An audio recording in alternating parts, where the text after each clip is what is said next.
முடிச்சு விட்டாங்க போங்க நண்பர்களே, முடிச்சு விட்டாங்க போங்க. எப்பா ஏய், உங்களுக்குலாம் அந்த ஒஸ்ட் பர்ஃபார்மர்னா என்னன்னு தெரியுமா தெரியாதா? இல்ல நான் தெரியாம தான் கேக்குறேன்.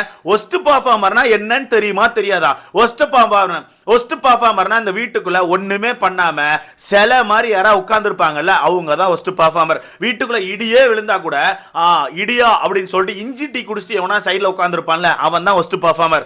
வீட்டுக்குள்ள பெர்ஃபார்ம் பண்ணிட்டு இருக்க ஆள ஒஸ்ட் பர்ஃபார்மர் சொன்னா எப்படிடா?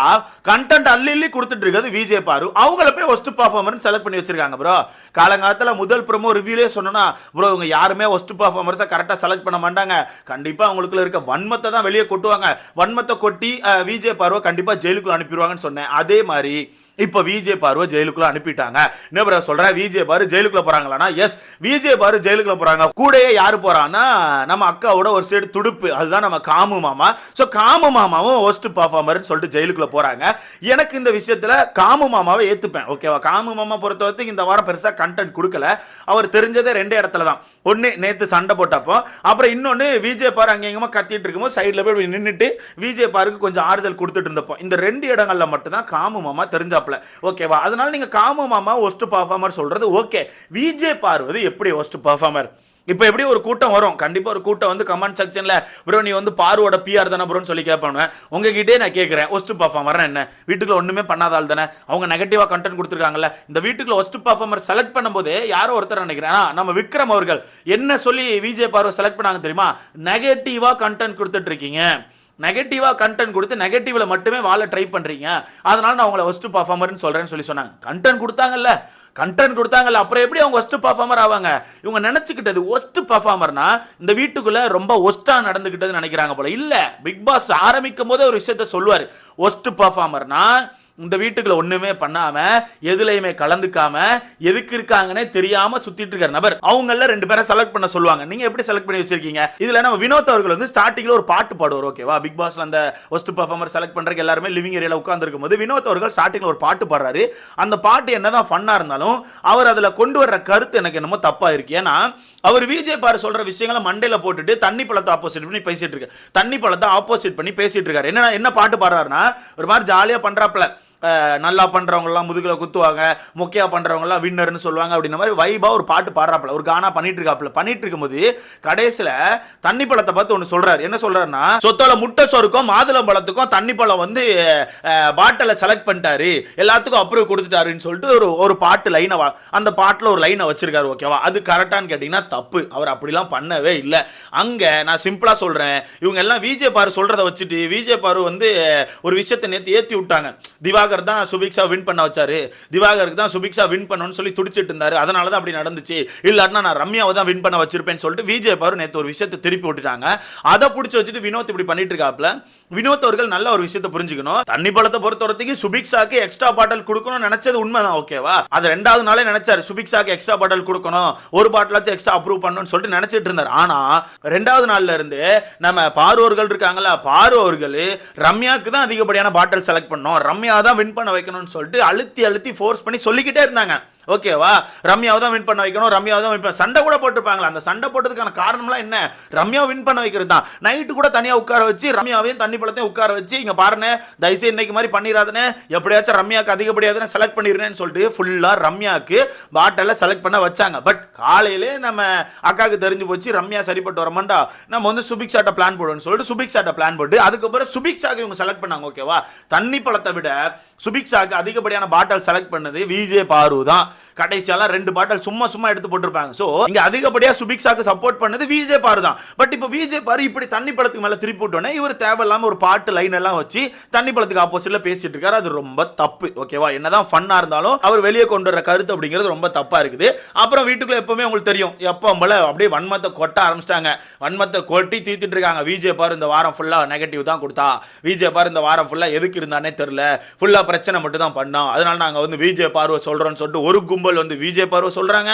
எனக்கு தெரிஞ்சு ஒரு சில பேர் மட்டும் ஆந்திரையா கரெக்டா அட்ரஸ் பண்ணாங்க. ஏன்னா ஒன்னு வந்து எஃப்ஜே நினைக்கிறேன், இன்னொன்னு விக்கல் சுக்ரம் நினைக்கிறேன், இன்னொன்னு யாரோ சொன்னாங்க பிரவீன் நினைக்கிறேன். ஒரு சில பேர் மட்டும் தான் ஆதிரையை கரெக்டாக அட்ரஸ் பண்ணாங்க. ஏன்னா ஆதிரை பண்ணது ஒரு வைலன்ஸ், ஓகேவா? வீட்டுக்குள்ள ஏகப்பட்ட ஒரு வைலன்ஸ் பண்ணியிருக்காங்க. பட் அவங்க பண்ணது ஒரு வைலன்ஸ் தான். அதில் கண்டிப்பாக ஒருத்தவங்க பாதிக்கப்பட்டிருப்பாங்க, அந்த லெவலுக்கு இருந்துச்சு. என்னன்னா பாட்டில் எடுத்து வீசியிருப்பாங்க.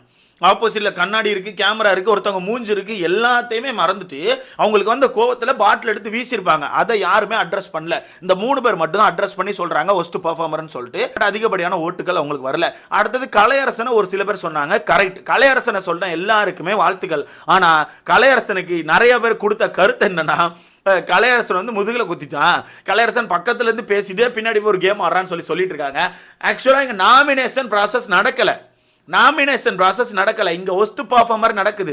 ஸோ தயவு செய்து கரெக்டான கருத்துக்களை கொடுங்க. இன்னும் உங்களுக்கு புரிய மாட்டேங்குது ப்ரோ டாஸ்க்கு. இன்னும் தனக்குள்ள இருக்க அந்த வன்மத்தை தான் காமிக்கணும்னு சுத்திட்டு இருக்காங்களே தவிர கரெக்டான கருத்துக்களை கொண்டே வரமாட்டேங்காங்க. அதுக்கப்புறம் கமாருதீனுக்கு நிறைய பேர் சொன்னாங்க, கமாருதீன் வயலன்ஸ் பண்றாரு, நிறைய வார்த்தைகளை விடுறாரு, அவர் விடுற வார்த்தைகள் ரொம்ப தப்பா இருக்கு அப்படி இப்படின்னு சொல்லிட்டு நிறைய பேர் கமாருதீனை மார்க் பண்ணாங்க. அப்புறம் நிறைய பேர் தண்ணி பழத்தையும் மார்க் பண்ணாங்க. தண்ணி பழமும் ரொம்ப தப்பா இருக்காரு, அவர் பண்ற விஷயங்கள் நிறைய சரியில்லை அப்படின்னு சொல்லிட்டு நிறைய பேர் தண்ணி பழத்தையும் அட்ரஸ் பண்ணாங்க. பட் கடைசியா நம்ம விஜய் பார்வர்களுக்கு 12 ஓட்டுகளும் நம்ம காமு மாமாக்கு 7 ஓட்டுகளும் எடுத்து அவங்க வந்து ஒஸ்ட் பெர்ஃபார்மரா செலக்ட் பண்ணப்பட்டாங்க. பிக் பாஸ் ஒன்று செஞ்சுட்டாரு. பிக் பாஸ் ஒரு விஷயத்தை செஞ்சுட்டாரு. என்னன்னா, முன்னாடி இந்த கடைசி 2 வாரம் பார்த்துருப்போம். ஒஸ்ட் பெர்ஃபார்மர் செலக்ட் பண்ணோன்னே நீங்க 2 பேர் தான் ஒஸ்ட்னு சொல்லி முடிச்சுட்டு அவங்கள கொஞ்ச நேரம் ஃப்ரீயாக விட்டுட்டு ஈவினிங் அப்புறம் தான் ட்ரெஸ் எல்லாம் அனுப்பி ஜெயில் அடைப்பாங்க. நீங்கள் கண்டிப்பாக பார்த்துருப்பீங்க. ஈவினிங் அப்புறம் தான் ட்ரெஸ் எல்லாம் கொடுத்து ஜெயில் அடைப்பாங்க. பட் இப்போ என்ன பண்ணிட்டாருன்னா, அங்கே ப்ராசஸ் நடந்துட்டு இருக்கும் போதே இங்கே ஜெயில் ட்ரெஸ்ஸு, பாய், தலவாணி, தட்டு, டம்ளர் எல்லாம் அனுப்பிவிட்டாரு. எல்லாம் அனுப்பிவிட்டுட்டு இங்கே எல்லாம் செலக்ட் பண்ணி முடிச்சோடனே நேராக போயிட்டு கேப்டன் எடுத்துகிட்டு வர சொல்லி அந்த ட்ரெஸ் எல்லாம் எடுத்துட்டு வாங்க, 2 பேருக்கு ட்ரெஸ்ஸை போட்டுவிட்டு கையில் தட்டை கொடுத்து தலையில் தலைவணியை வச்சு அக்குள்ள அது பேர் என்ன பாய் அக்குள்ள வச்சு அனுப்பிவிடுங்க அப்படின்னு ரெண்டும் பாம்போல கையில் தட்டும் தலைவாணியும் பாயும் தூக்கிட்டு போயிட்டு இருக்குது. பட் இருந்தாலும் அவங்களுக்குள்ள இருக்க அந்த தலகணம் அப்படிங்கிறது குறையல. இங்கே செலக்ட் பண்ணியிருக்காங்கப்பா. இங்கே செலக்ட் பண்ணும் போதும் சண்டை தான், ஒரே நோயின்னு சொல்லிட்டு குறுக்க பேசிட்டு இருந்தாங்க.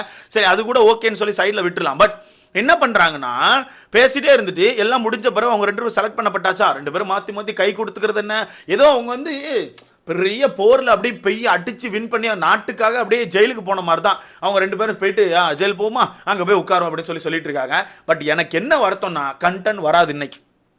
எப்படி கண்டென்ட் வராது? ஏன்னா எங்கள் அக்கா வீட்டுக்குள்ள சுற்றிட்டு இருந்தால் தான் நோய் சுற்றி வருவாங்க. பட் இப்போ ஜெயிலில் அடைச்சிட்டாங்க. மேபி இது பிக் பாஸ்க்கான பிளான் நினைக்கிறேன். அக்கா காலையிலே ஆரம்பிச்சிட்டாங்க.